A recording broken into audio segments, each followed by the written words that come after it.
Hello students, welcome back to the lecture series of Business Environment and Legal Aspects of the Business.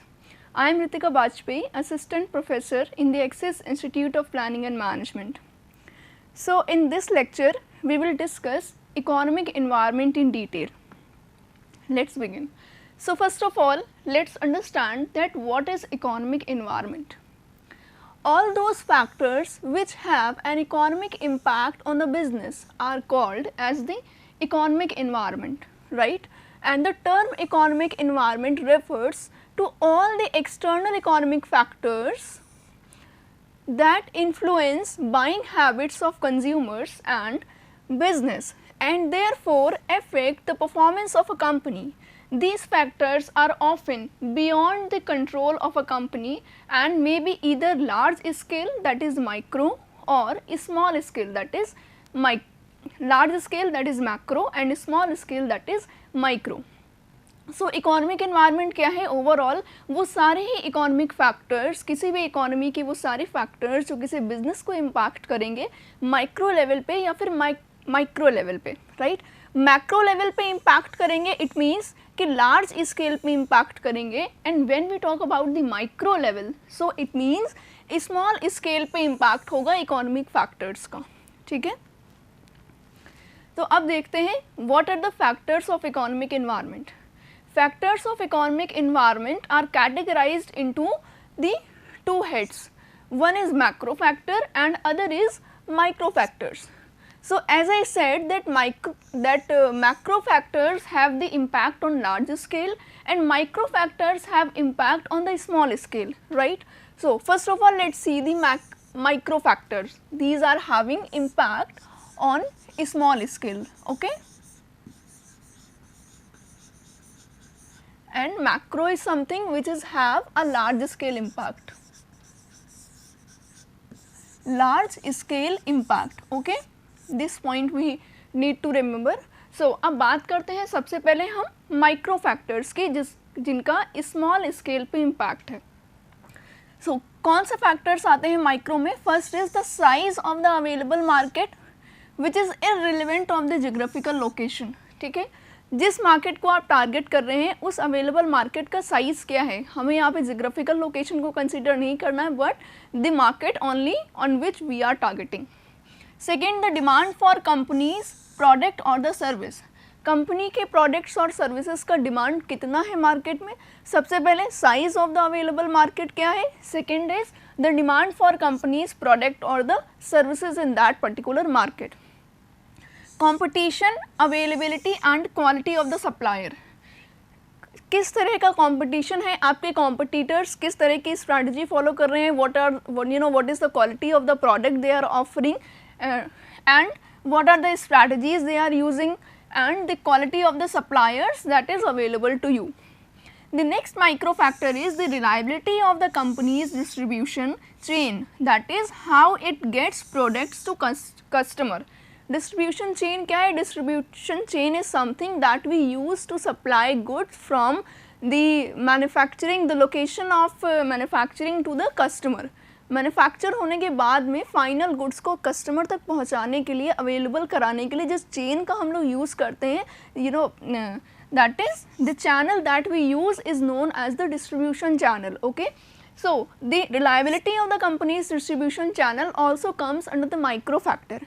And all if you see carefully, then all these factors are having micro impact on the business. These factors will impact one or two companies only of a particular industry, right. These factors will not affect the whole industry, right. But if we talk about the macro factors, so these factors are something which affect the whole industry. किसी भी आपके product को या service को आपने जिस market पे target किया है उसका साइज़ क्या है, डिमांड क्या है आपके प्रोडक्ट और सर्विस की, क्वालिटी ऑफ द सप्लायर्स क्या है, कंपटीशन का लेवल क्या है, and what is your distribution channel that you have opted. These factors are having impact on the micro level on a single firm, right. Now coming towards the macro factors, these are having the large scale impact, right. The first is basic economic system. किस economic system में आप operate कर रहे हैं ये पूरी industry को impact करेगा, किसी भी इकोनॉमिक सिस्टम में जितनी भी इंडस्ट्रीज़ हैं, right, either B it the FMCG industry और द IT इंडस्ट्री और द टेक्सटाइल इंडस्ट्री और the pharmaceutical industry, this will affect all industries in a particular economic system. The second point is employment or the unemployment, the income, inflation rate, economic policies, tax rate, currency exchange rates, saving rates, consumer confidence level, and the last is recession. So, these are the factors which are having the impact on large scale. Now, we will discuss all the macro factors in detail. The very first point is, the very first macro factor is the basic economic system. So, there are basically three types of economic system: capitalism, socialism and the mixed economic system, right. So, let us understand what is it. First of all, let us talk about the capitalist economic system, right. This is an economic system in which all the factories or other means of production are the property of the private individual and firms. एक ऐसा economic system in which all the factors of the production are in the hands of the private players is simply called as the capitalist economic system. So, they are free to use them with a view to making profit. Private players के हाथों में है सारे factors of production, they are having the control over them, so they can use it in the way they want.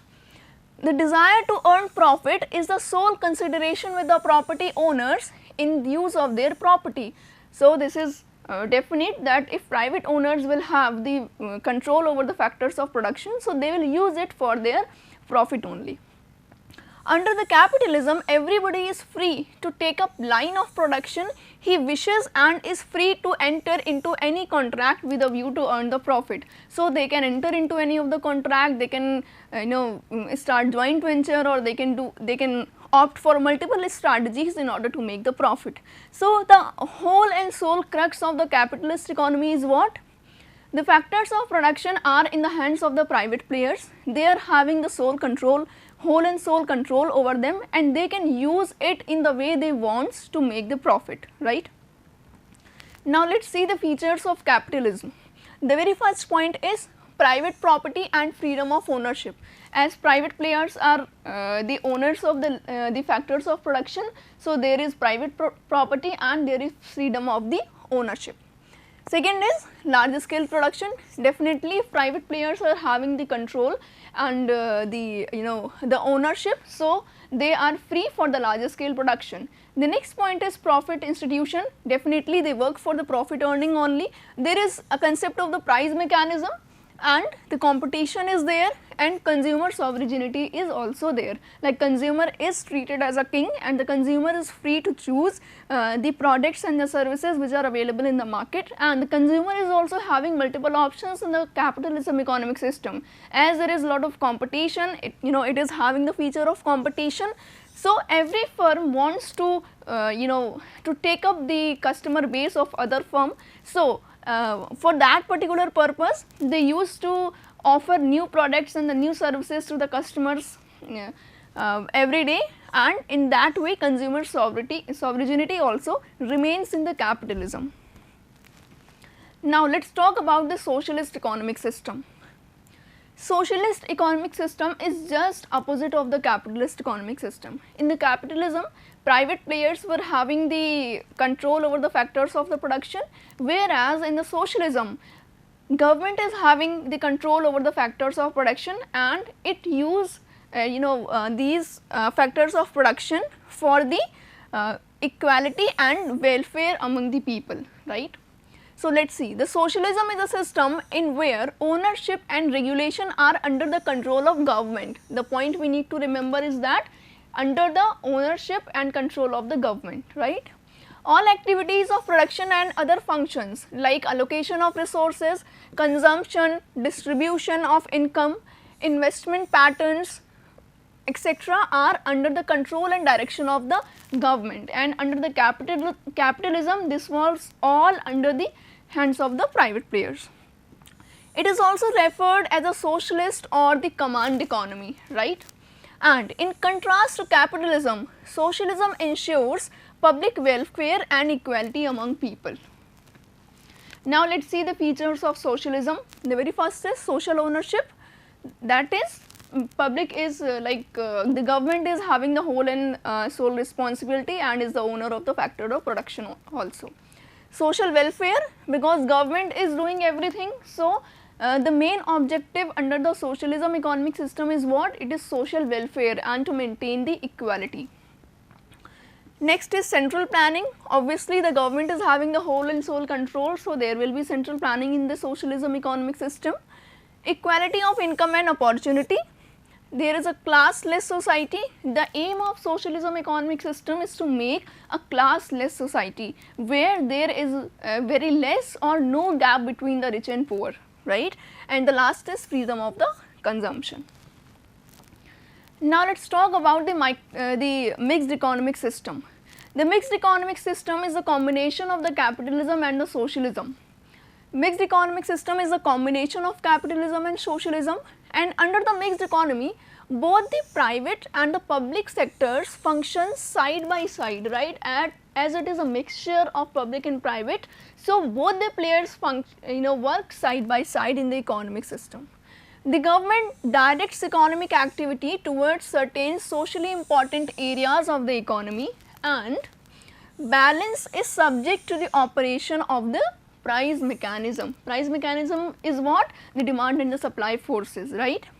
The public and private sectors work in a cooperative manner to attain the social objective under the common economic plan. Now, let us see the features of the mixed economic system. The very first is ownership of property and means of production, and there is coexistence of the public and private sector in the mixed economic system. Now, next is economic planning. The concept of economic planning is also there in the mixed economic system, as government is also having the control over the functionalities of the private players, so it can decide the way they have to work, right? Next is solution to economic problems. Mixed economic system is said to be a perfect economic system and solution for all the economic problems, as it is assumed that with the cooperation and coordination of public and private sector, all the economic problems can be solved. Next is, last point is freedom and control.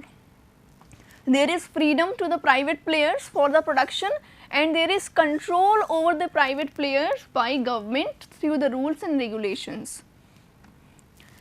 Now, let us talk about the second macro factor. The first was basic economic system.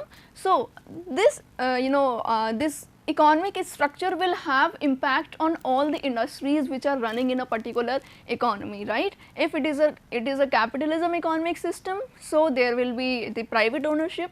If socialism economic system, so there will be ownership by the government, and in the mixed economic system, both public and private players can run side by side. Now, let us talk about the unemployment rate, which is the next factor. What is the unemployment rate? It is a number of unemployed people divided by the total labor force expressed as a percentage, and the labor force is the total of both employed and unemployed people in a country. Here, with the help of this formula, you can understand the total labor force is what? Total labor force is the combination or the sum of employed and unemployed people in that particular economy, right? Now, we have to find out what? The unemployment rate, and in order to get the unemployment rate, what we have to do? We have to just divide this total unemployed people that we will get from here, right, from the total labor force, and we have to multiply it by the 100, or we have to make the convert it into the percentage, right. In that way we can find out the unemployment rate in a particular economy. Okay, so here the statistics is present. You can see the unemployment rate in the India in urban and rural areas. So, if we talk about the data as per the 24th day of May 2021. So, in India 10.8% people are unemployment, and whereas in the urban areas 13% people are unemployed, and in the rural areas 9.8% people are unemployed.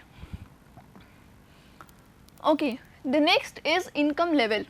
This is what the if we see the statistics and the data. So, India's per capita annual income in 2019-20 financial year was 1,26,968 according to the provisional estimates published on January 7. How does it affects the businesses or industry? The income effect relates to how a consumer spend money based on an increase or decrease in his income. जैसे ही किसी भी individual के income में increase या decrease होगा, उसका जो purchasing pattern है, जो बाइंग बिहेवियर है, it will change. An increase in income result in demanding more services and goods, thus spending more money. So, if there will be increase in the income, so they will demand for the more products and the services and they will spend more money.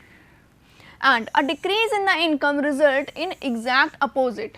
So, exact opposite is what? If the income will decrease, their spending power, their purchasing power will decrease, they will spend less and they will demand for the less products or the services.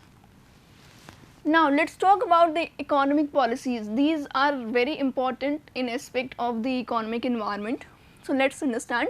First is industrial policy, second is trade policy, we have the foreign exchange policy, we have monetary policy, we have fiscal policy and we have the foreign exchange and economic policy as well under the economic policies in India. First of all, let us talk about the industrial policy. Industrial policy defines the scope and role of different sectors like private, public, joint and the cooperative or large or the medium sector, small or the tiny as well. It may influence the location of industrial undertakings, choice of technology, scale of operation, product mix and so on. So, all these things which gets affected by the change in industrial policies. In India, until the liberalization introduced in the 1991, as we all know, the new industrial policy was introduced in the 1991 and LPG model, that is liberalization, privatization and the globalization has came to India by that. So, the scope of the private sector, particularly of large enterprises, was very limited until the 1991, but after the introduction of the industrial policy in 91, it has actually gained the profit and it has expanded. However, the new industrial policy unrest in July 1991 and had widely opened all but few industries for private sector, dramatically changing the business environment. And the pre-liberalization era, the government policy was a severe constraint on the portfolio and the government strategies of the companies. Now, let us talk about the trade policy. After the industrial policy, another economic factor in economic policy which is important is trade policy. What is trade policy? This is nothing but, it significantly affect the fortune of the firms. For example, restrictive import policy or a policy of protecting the home industries may greatly help the import competing industries, while liberalization of the import policy may create difficulties for such industries. Okay, so in that way trade policy affects the import and the export things.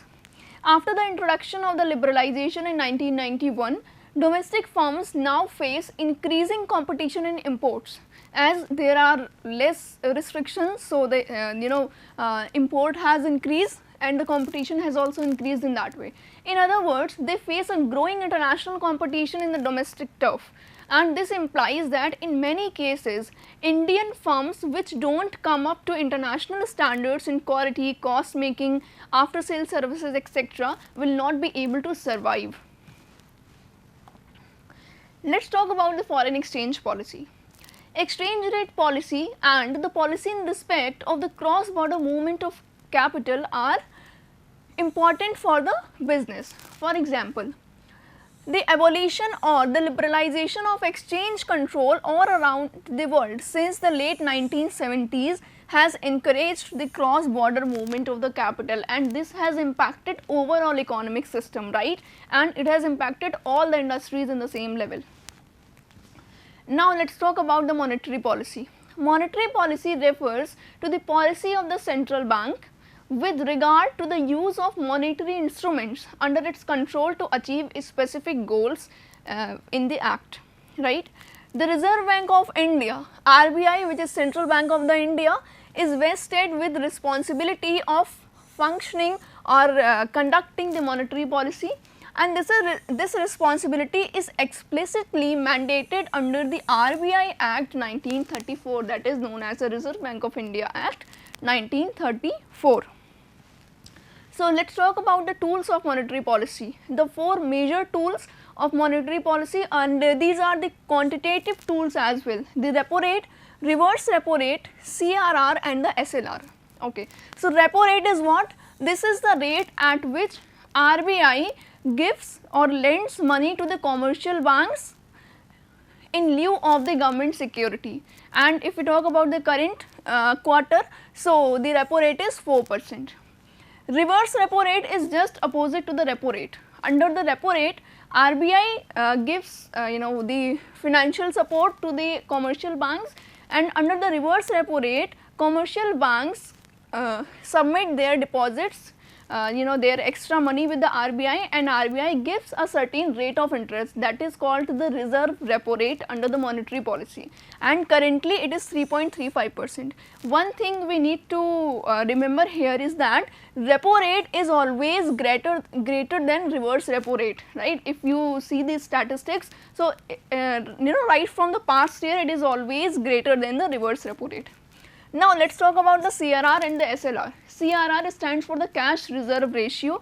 Every commercial bank has to maintain a certain level of a certain amount of the cash with itself, that is known as the CRR, and currently that is 4%. And this ratio is 4% of their NDTL, right? Now, let us talk about the SLR. So, SLR stands for the statutory liquidity ratio. Every commercial bank has to maintain some statutory the liquid assets with itself, and that rate is currently 18%. So, they have to maintain 18% of their NDTL with themselves in the form of the liquid assets. Okay. So, these were the instrument of the monetary policy. Now, let us talk about the fiscal policy. After the monetary policy which is governed and controlled by the RBI. Now, let us talk about the fiscal policy which is controlled and governed by the Government of India. Fiscal policy is the guiding force that helps the government to decide how much money it should spend to support the economic activity and how much revenue it must earn from the system to keep the wheels of the economy running smoothly, right? So, what is fiscal policy? Under the fiscal policy, government actually maintains the balance sheet, we can say, right? The source of the income and the expenditure. कहाँ से income आएगी government को और कहाँ पे government को expenditure करना है, all these things comes or covered under the fiscal policy, right? Now, let us talk about the tools of fiscal policy. So, there are basically three tools which comes under the fiscal policy. The first is government spending. As I said, that government have to find out the ways through which it has to expend the money, and the other is taxation. This is also the source of government income, and other is the transfer payments. Okay, so all these are tools of the fiscal policy. Okay, now let us quickly move to the factors once again.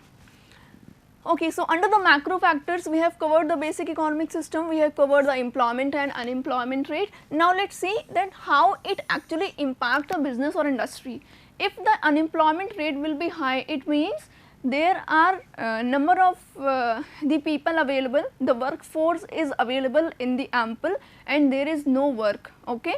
So, under the situation of unemployment, when there is high unemployment, so what will happen? The bargaining power of workers will be less and the bargaining power of employer will be high, right? And where there is situation of employment, so the bargaining power of employer will be less in that case, and the bargaining power of employee will be higher.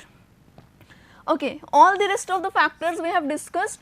One thing we have to remember, that micro factors affect all the industries at the same level, and micro factors affect individual individual organization only, as it has the small scale impact, right? Okay, so in that way we have covered almost all the economic factors which have micro or the macro impact on the industries or a business. So, thank you everyone.